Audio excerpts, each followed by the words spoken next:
Ang taong 2024 ay magandang balita para sa mga Pinoy kontra sa mga Hapon, kung saan tinalo ni Melvin Jerusalem si Yuday Shigyuka at binawi ang WBC minimum weight title. 2 beses bumagsak si Yuday mga tol, ngunit nauwi ito sa desisyon na panalo ng Pinoy.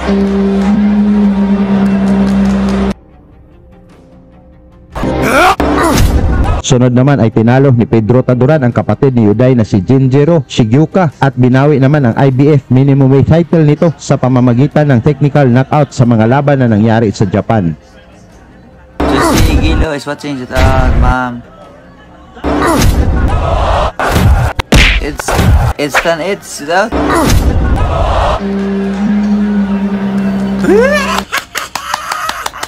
Isang Pinoy na naman mga tol ang nabigyan ng World Championship ngayong August 9, 2024. Ito ay ang tubong Sarangani Province na naninirahan na at nag-training sa baluarte ni Manny Pacquiao sa General Santos City. Ito ay ang undefeated na si Dave Apolinario. 25 years old, may record na 20 wins, walang talo at 13 knockouts na alias Doberman dahil sa tulis at lakas ng kanyang mga suntok na alaga ng Sanman Boxing Promotion. Itong si Apolinario mga tol ay rank number 1 sa WBA, rank number 3 naman sa IBF at rank number 8 naman sa WBO. Ay mapapalaban sa isang bakanting IBF World Title dahil ang champion na si JC Bam Rodriguez ay binakanti ang titulo. Umakyat ito sa super flyweight at tinalo at binawian ng titulo ang hari na si Juan Francisco Estrada. Makakalaban ni Apolinario mga tol ang isa ring undefeated. Ito ay ang Mexican boxer na si Angel Ayala Lardizabal, 23 years old na may 17 wins, walang talo at 7 knockouts na isang WBC Ficarbox flyweight champion at isang American Boxing Federation Intercontinental Flyweight Champion. At nagmula ito sa unanimous decision na panalo kontra sa former world champion na si Felix Alvarado. Habang si Dave Apolinario naman mga tol ay isang IBO World Flyweight Champion nang pinalo nito sa loob lang ng round 1 si Gideon Boteleze sa laban sa Africa. At nagmula naman sa round 4 na knockout na panalo noong February 22, 2024 kontra sa contender na si Tanis Unjunta na naganap sa Japan sa harap mismo ni Naoya Inoue. Ang laban ng Apolinario versus Ayala mga tol, lumabas na dihado ang ating pambatol, lalo na sa Mexico gaganapin ang laban ngayong August 9, 2024. Kaya ngayon mga tol, atin mo nang balikan ang kanilang mga laban upang may kumpara natin kung sino ang may advantage sa kanilang dalawa. Uunahin natin itong si Angel Ayala. Sa huling laban nitong Mexican ay nakatapat nito ang former IBF World Champion na si Felix Alvarado ng Nicaragua na may 39 wins, 3 losses at 34 knockouts sa kanyang kartada sa laban na ginanap sa Mexico. Sa pagbungad pa lang ng unang round mga tol, mainit na kaagad ang palitan ng suntok ng dalawang boxers kung saan si Alvarado ang naka-white ranks. Beto Duran alongside Gabe Rosado here in Mérida, Yucatan, Mexico. He's got to do things for the rankings, 10 years old. Felix Alvarado. Felix didn't come in with him throw big shots. I'm here.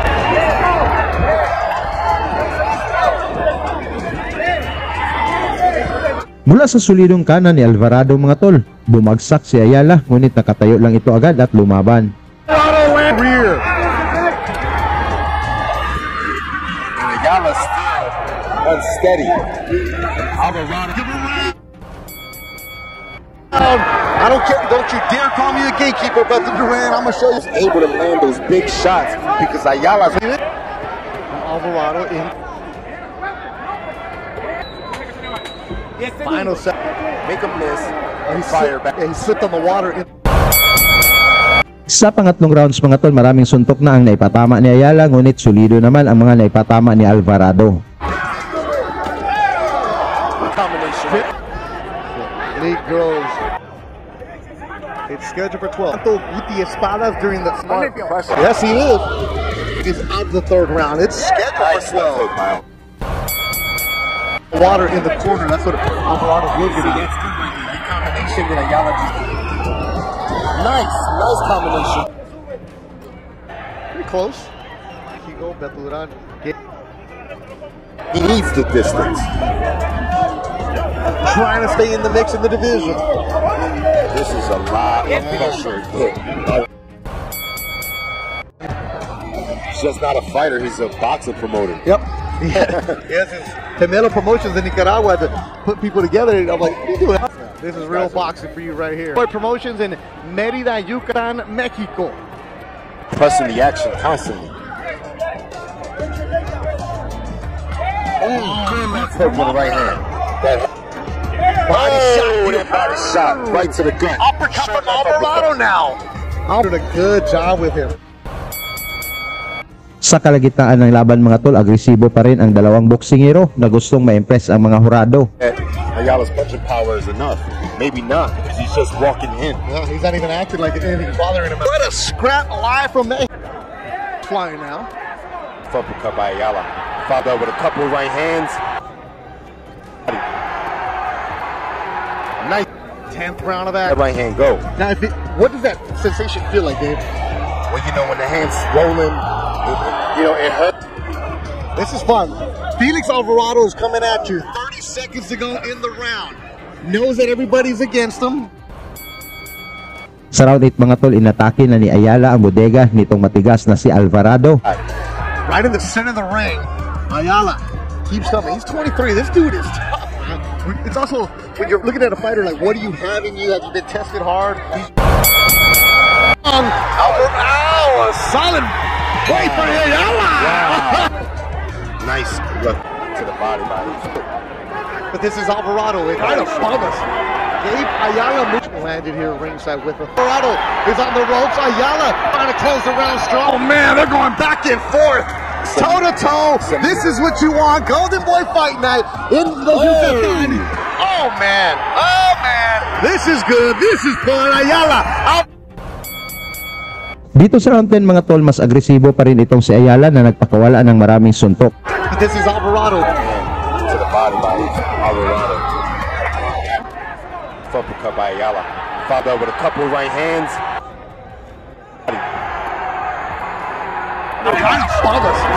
Gabe Ayala moves back with that body shot and continue to build. Overhand right from Alvarado. Body shot from Alvarado. This time. It's a whole rhythm to Sa huling bahagi ng laban mga tol, si Ayala pa rin ang nagdadala sa laban, ngunit tumama din ang mga paisa-isang suntok ni Alvarado. Halfway through the 12th and final round. See the way Alvarado puts the headbutts, his elbow between the two. Eventually, he would love to have the rematch. Alvarado, Golden Boy Fight Night. They go at it. They put on a show in the Eliminator. Dahil dito nakuha ni Ayala ang unanimous decision na panalo at naging rank number 1 sa division. Habang ang ating si Apolinario naman mga tol, sa huli nitong laban, nakatapat nito ang kapwa contender. Ito ay ang Thai boxer na si Tanis Ogjunta, kung saan ang laban na ito ay pinapanood ng monster na si Naoya Inoue na naganap sa Japan. Sa pagbukas ng laban, black trunks ang suot ni Apolinario habang white naman ang sa Thai na si Ogjunta.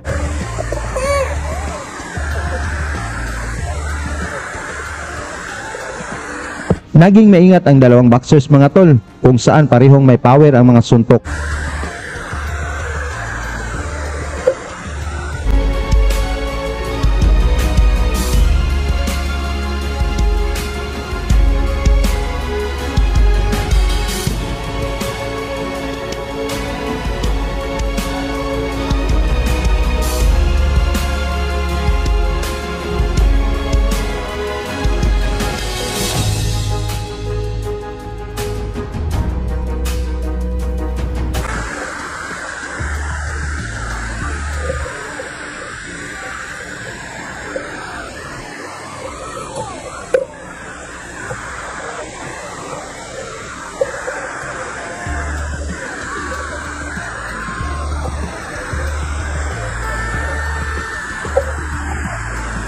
Tumama ang mga sulit na suntok ni Apolinario, ngunit matibay din itong padala ng Thailand.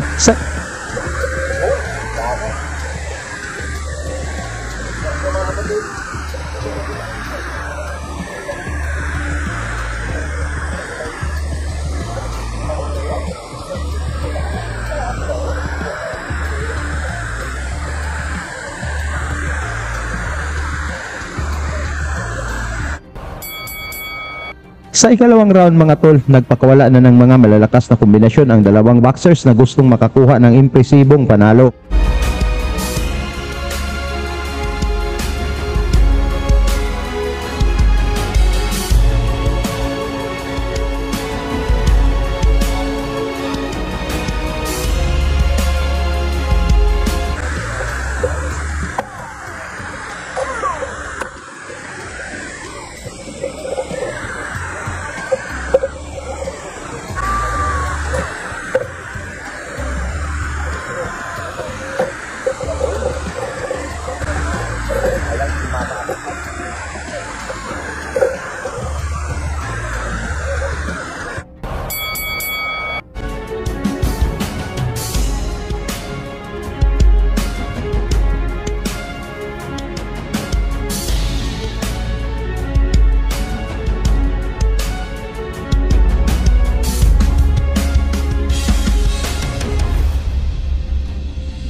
not good.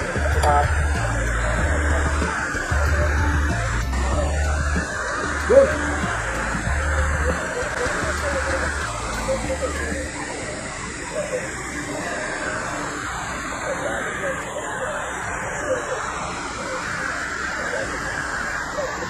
Mula sa sulong ni Apolinario, tinamaan ito ng counter ni Junta at bumagsak si Kabayan, ngunit tumayo pa ito at lumaban.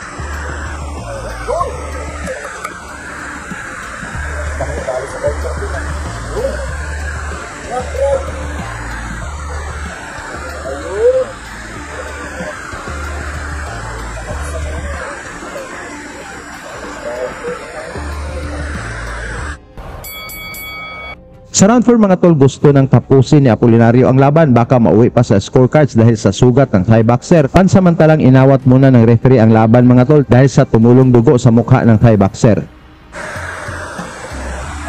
Mula sa mga solidong pinakawalan ni Apolinario, bumagsak din ang Thai boxer, ngunit nalampasan pa nito ang bilang ng referee. Sabi ko na nga ba? Kahit magdariglig yan, hindi tapusin na.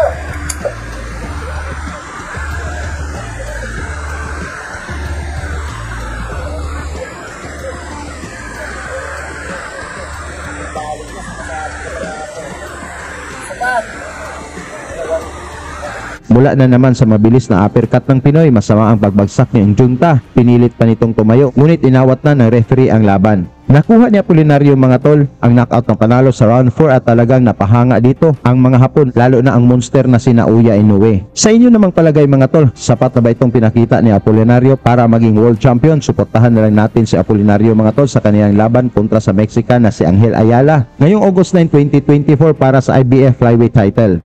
Lagi niyong sundan, huwag magpapahuli. Pag-usapan ni bakbakan, balita niya at laban. Mga Pinoy na di nagpapagapi. Salamat sa mga suporta na lagi nandyan.